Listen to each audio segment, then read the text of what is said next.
Sä voit vähän pitkillä ohilla ensin, että joo, näkee, että se on ihan kiltti.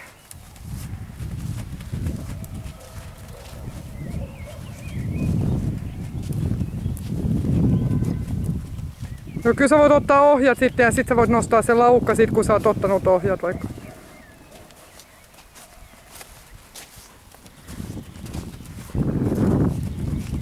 Hyvin se nostaa se laukka.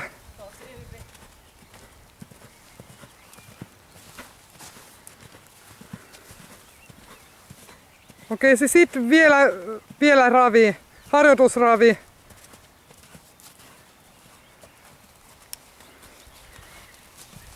Sitten vähän vauhtia ravissa.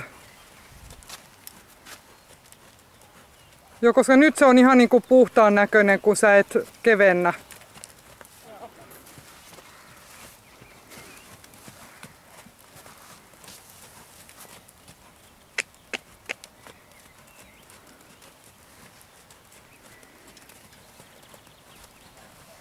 Sitten sä voit kävellä pitkillä ohjilla.